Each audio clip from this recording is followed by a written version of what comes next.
இந்த வீடியோவை நமக்கு ஸ்பான்சர் பண்ணியிருக்குது எஸ்பிஓ. நீங்களும் உங்களோட ஃப்ரீ டைமாக மணி ஏர்ன் பண்ணுற டைமாக ஆக்கணும்னா ஸ்க்ரீனில் தெரியுதா இந்த நம்பருக்கு வாட்ஸ்அப் பண்ணி உங்களோட டிஜிட்டல் ஜேர்னியை ஸ்டார்ட் பண்ணுங்கள். ஸ்கிப் பண்ணாதீங்க, பெரிய தப்பு. தினம் 300 ரூபாய் சம்பாதிக்க அரிய வாய்ப்பு. இன்ஸ்டாகிராம், ஃபேஸ்புக் பயன்படுத்த தெரிந்தால் போதும். Content post and content publishing மூலமா தினம் 300 ரூபாய் சம்பாதிக்கலாம். இந்த வேலை செய்ய 5 நிமிடம் போதும். Work training support, group communication support, all language customer live chat support, முக்கியமா சொந்தமா ஒரு பிசினஸ் ஸ்டார்ட் பண்ற அளவுக்கு உங்களால கற்றுக்கொள்ளவும் முடியும், சம்பாதிக்கவும் முடியும். இந்த வேலை வாய்ப்பு வழங்குவது 5 வருடத்திற்கு மேல ரன் ஆகிட்டு இருக்க நம்ம தமிழ்நாட்டு company school of business organisation private limited. மேலும் விவரங்களுக்கு டிஸ்கிரிப்ஷன்ல கொடுத்திருக்க நம்பருக்கு வாட்ஸ்அப் பண்ணுங்க. நட்பின் இலக்கணம். நட்பிற்கு என்ன இலக்கணமா அப்படின்னு நம்ம கேட்கலாம். ஆனால் நட்பிற்கு ஒரு இலக்கணம் இருக்குது, அதுதான் அன்பு. அது எந்தவித ஜாதி மத இன தொடர்பும் இல்லாமல் இருவருக்கு இடையில் அமையும் ஒரு அன்பான இணைப்பு.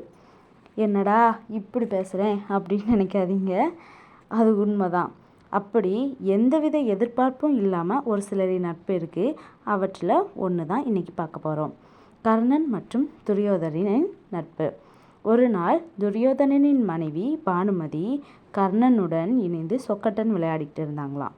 அப்போது அவங்க கணவன் துரியோதரன் உள்ள வரவே பானுமதி அவங்க அவசரமாக எந்திரிச்சாங்களாம். ஆனால் அது தெரியாத கர்ணன் பானுமதி தான் தோற்று விடுவோம் என்ற பயத்தில் தான் எந்திரிச்சு ஓடுதாங்க அப்படின்னு சொல்லி அவங்கள பிடிச்சி தடுத்து நிறுத்த பார்த்தப்போ அவங்க இடுப்பில் இருந்த மேகலை அருந்து அதில் இருந்த முத்துக்கள் எல்லாம் கீழே சிதறிடுச்சான். அப்போது அந்நேரம் பார்த்து துரியோதரன் உள்ளே வந்தாங்களாம். அப்போது பானுமதிக்கும் சரி கர்ணனுக்கும் சரி ரொம்பவே மனசு சங்கடமாக போச்சான். என்ன நினைப்பாங்களோ துரியோதனன் அப்படின்னு நினச்சி. ஆனால் அந்த கீழே விழுந்த முத்துக்களை அந்த துரியோதனன் அவங்க எடுத்துட்டு சொன்னாங்களாம், சிந்திய முத்துக்களை அல்லவோ கோர்க்கவோ அப்படின்னு. எவ்வளோ ஒரு உன்னதமான நட்பு பார்த்தீங்களா. தன்னோட மனைவி மீது இருந்த நம்பிக்கையும் சரி, தன்னுடைய நண்பனின் மீது இருந்த நம்பிக்கையும் சரி, சிறிதளவும் அவங்களுக்கு குறையவே இல்லை. இது உண்மையிலேயே ரொம்ப பெரிய விஷயம் இல்லையா? இல்லைனா யாராவது ஒருத்தங்க தன்னோட அந்தப்புறத்தில் வேறு எந்த ஆண்மகனையும் அனுமதிக்காத ஒருத்தங்க தன்னோட நண்பனை அனுமதிச்சிருப்பாங்களா? இது ரொம்பவே ஸ்பெஷலானது. கர்ணன் மட்டும் என்ன குறைஞ்சவரா?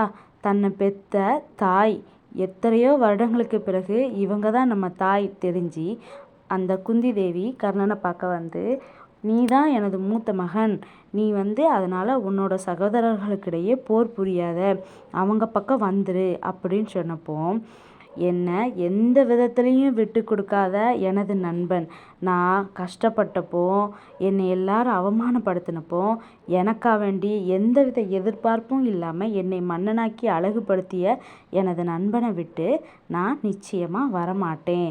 நீங்கள் என்னோட தாயாய் இருந்தது தெரிந்தாலும் என்னோட சகோதரர்களுக்கு எதிராக நான் கண்டிப்பாக நடக்க தான் வேணும். ஏன்னா என்னையே கஷ்டப்பட்ட நேரத்தில் கைவிடாத என்னுடைய நண்பனுக்கு செஞ்சோற்று கடன் தீர்ப்பதே எனது தலையாய கடமைன்னு சொல்லி தனது தாயிட்ட சொன்னாங்க. அப்படிப்பட்ட இருவர் தான் இந்த நட்பின் இலக்கணம். இதை தான் இன்றைக்கி உங்களுக்கு நான் சொல்லணும்னு நினச்சேன். இதுவரைக்கும் என்னோட இந்த பதிவை கேட்டதற்கு ரொம்ப நன்றி.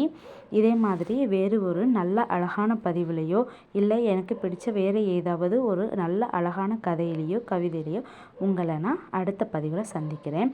இதே மாதிரி பதிவுகளை தொடர்ந்து கேட்கறதுக்கு மறக்காமல் நம்ம சேனலை சப்ஸ்கிரைப் பண்ணி நமக்கு சப்போர்ட் பண்ணுங்கள். So keep supporting me. மறக்காமல் ஒரு லைக் போட்டுட்டு நமக்கு சப்ஸ்கிரைப் பண்ணுங்கள். தேங்க்யூ. பாய் பாய்.